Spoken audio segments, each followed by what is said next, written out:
Honorable Prime Minister Modi, distinguished participants, ladies and gentlemen. May I congratulate you, Prime Minister, on your remarkable leadership and vision on this area that is vital for the well-being of humankind. And to begin marking the 150th birthday of Mahatma Gandhi by honoring this long record of advocacy and action on this vital issue is a fitting tribute to this great human being, an example for all of us. The Mahatma was ahead of his time when it came to safe, hygienic sanitation, as he was in so many other areas. He demanded the right of sanitation for everyone, and he demanded respect for that right from everyone. And the Clean India mission builds on his genius and lifelong quest for human dignity. It is by far, Honourable Prime Minister, not only the largest investment, but the largest campaign of people's mobilization in this area around the world. It is inspiring to see the international community come together around this important issue. And it is essential that we are ready to break taboos and speak out when lives are at stake, even on the most sensitive matters. An estimated 2.3 billion people worldwide still do not have basic sanitation facilities. I believe that what's happening in India is quickly changing the statistics. Almost 1 billion still practice open defecation. All people have the right to safe water and sanitation. If we are to build resilient societies on a healthy planet and achieve the overarching ambition of the 2030 Agenda for Sustainable Development, we must tackle this issue urgently, as it is being done in India. The 2030 Agenda, agreed by all countries, is a plan of action for people, planet and prosperity. And sanitation plays a part in all three. No country can be content with less than universal sanitation. It is fundamental to sustainable development, and India's example is very much welcome at the present moment. Poor sanitation causes disease, stunting, inconvenience and indignity. It exacerbates inequalities between men and women, rich and poor, city and countryside. And it has major implications for human rights and human dignity. Poor sanitation is not restricted to households and communities, but requires a holistic approach that includes schools, hospitals, transportation, and even tourism facilities. Poor sanitation in healthcare facilities carries even more serious risks, more infections, prolonged hospital stays, higher death rates.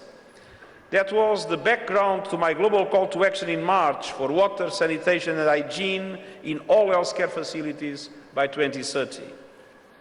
The 2030 Agenda sets out our global aspiration to ensure all people have access to the sanitation they need, and India will be reaching our targets much before 2030.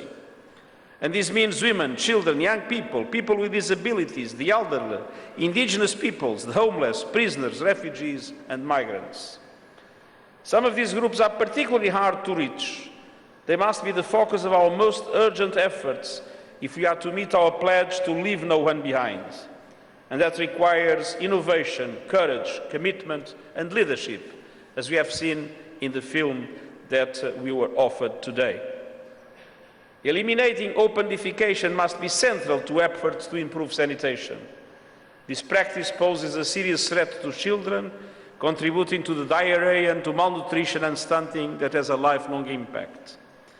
I commend India for making the elimination of open defecation a priority at the highest level and throughout government, and I congratulate all governments that have agreed plans and allocated budgets to eliminate open defecation.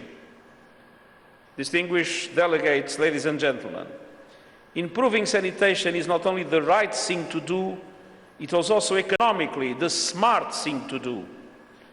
The World Health Organization estimates that every dollar spent on sanitation generates a return of between 5 and 16 US dollars, based on lower costs of health care, improved worker productivity, and fewer premature deaths.